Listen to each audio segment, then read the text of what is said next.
Over here. How you doing? Good.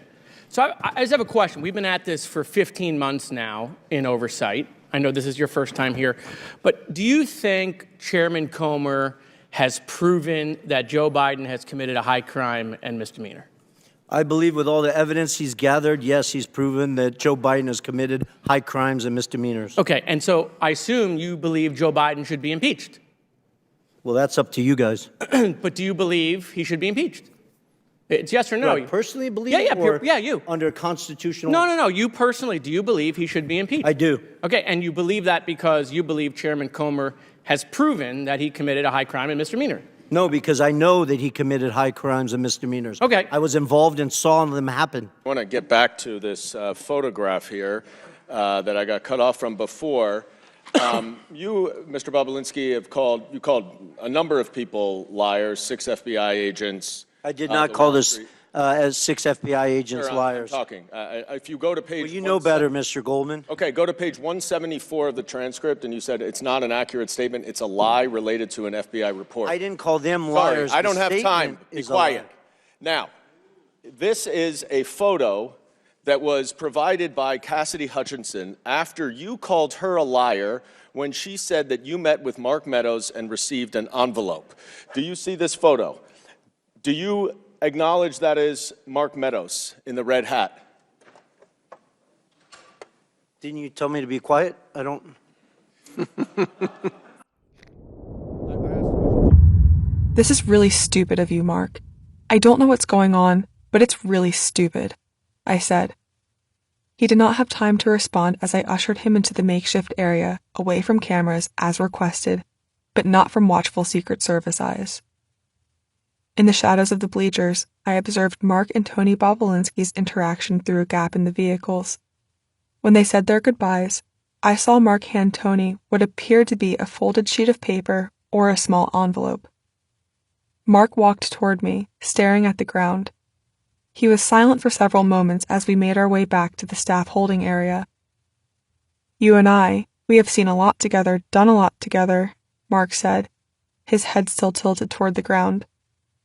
I cleared my throat. Yes, Mark, we have. He abruptly stopped walking and stuck his arm out to stop me. Our eyes locked. Oh, don't look so frightened. He dropped his arm. I just want to thank you for working so hard. It's quite difficult to find someone as loyal as you. He flashed a smile, the kind of smile that does not change the shape of your eyes. He disappeared around the corner, his Secret Service agents trailing him. Even though I did not know what Mark had been meeting with Bobulinski about, I could no longer ignore the suspicious activity that he, Trump, and others in the administration seemed to be engaged in. I had done what they had asked of me, not questioning it, but now I started to put together all the moments like this one that didn't add up. I asked a question. Do you acknowledge that that's Mark Meadows? I don't... Maybe your person can walk it closer so I can see it?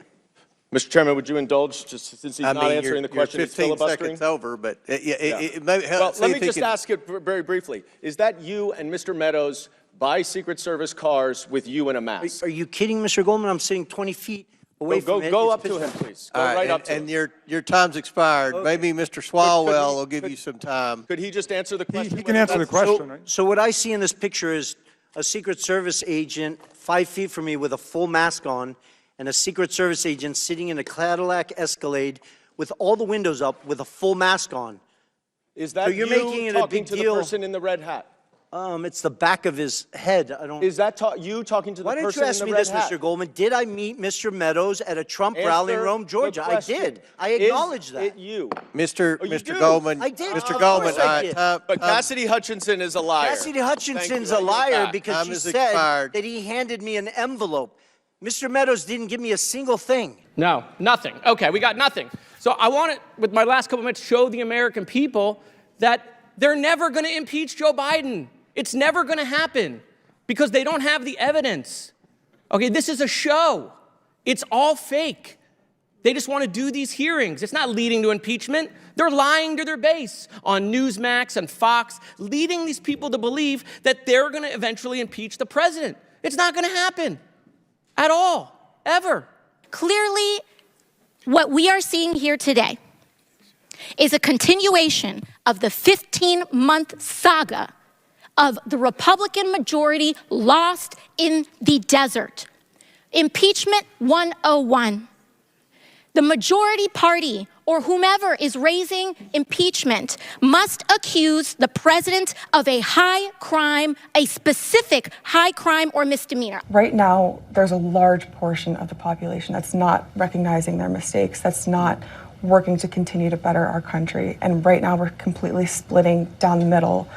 On one side, that's the truth, and that is reality, and the other side is propaganda and lies. This is a fundamental election to continue to safeguard our institutions and our constitutional republic.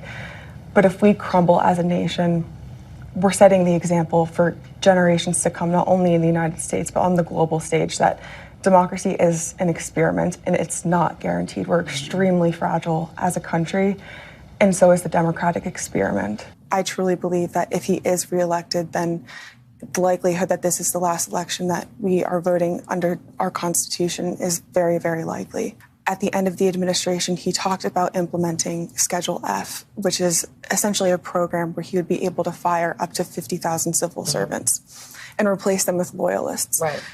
If reports are accurate, there are also groups that are putting together databases of Trump loyalists to backfill those positions. So right then and there, we're already looking at a government that is going to be completely stacked with new government employees that aren't tenured and people that are inherently loyal to Donald Trump. That is not what our country is based upon. The more that we talk about this, the more we amplify this, it's extremely important.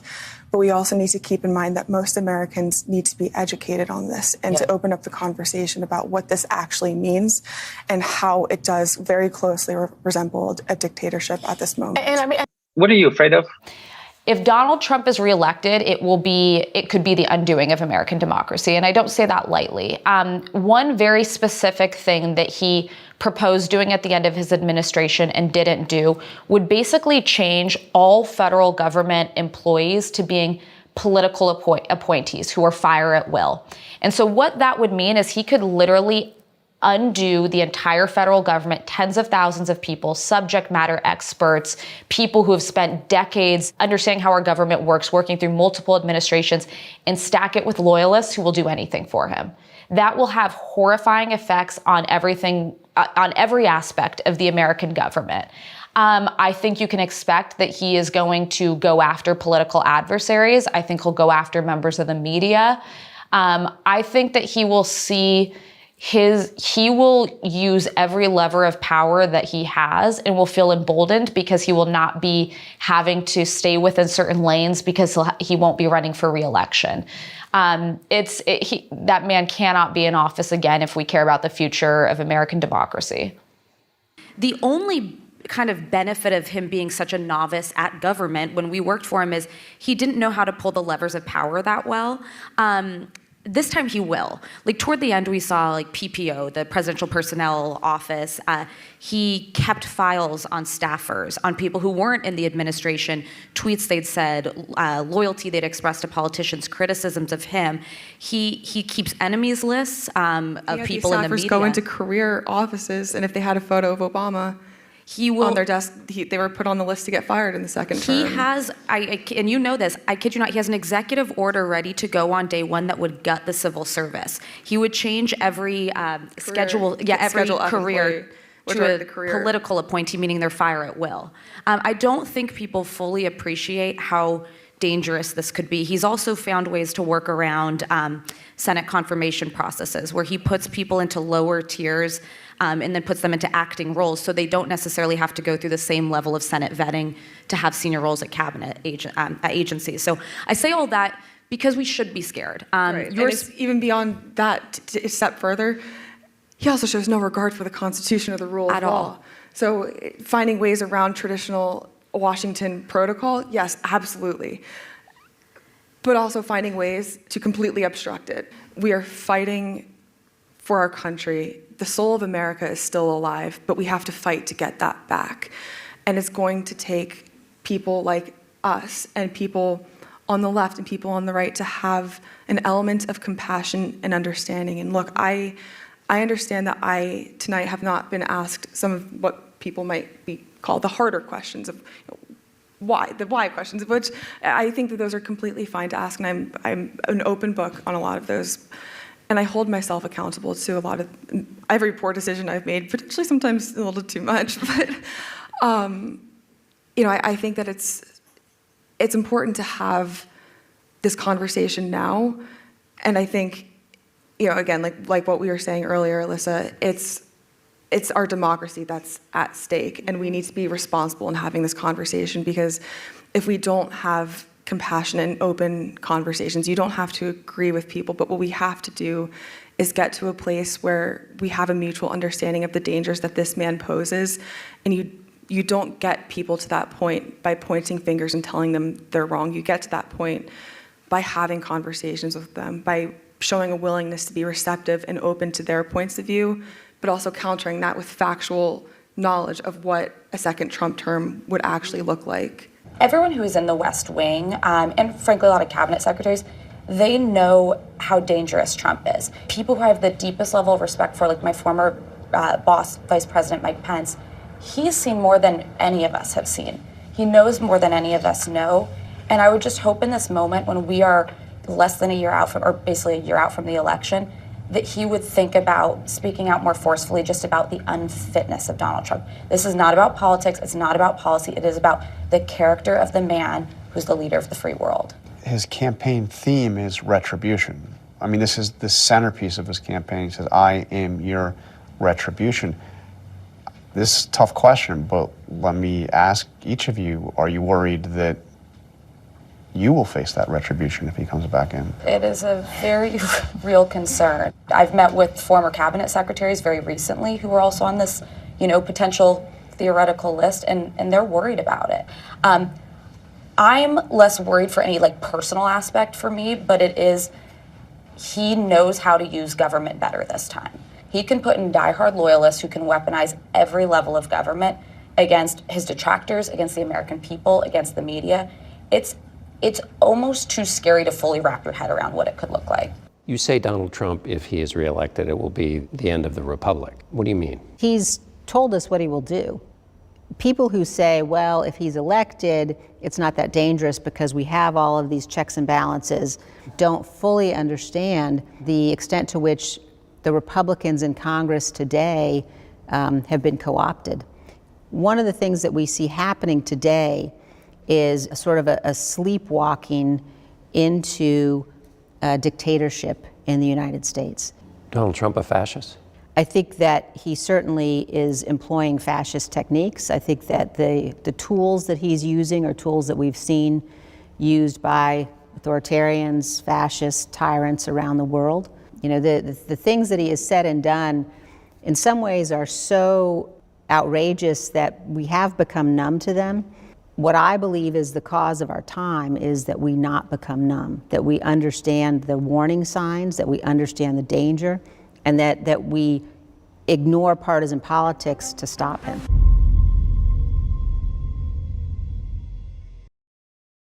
We must pass critical reforms, making every executive branch employee fireable by the president. The deep state must and will be brought to heel.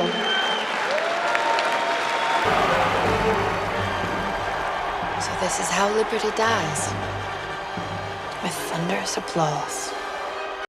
The bureaucrats are in charge now. What options have we? Our best choice would be to push for the election of a stronger Supreme Chancellor, one who could control the bureaucrats, control the bureaucrats, control the bureaucrats. First, I will immediately reissue my 2020 executive order restoring the president's authority to remove rogue bureaucrats,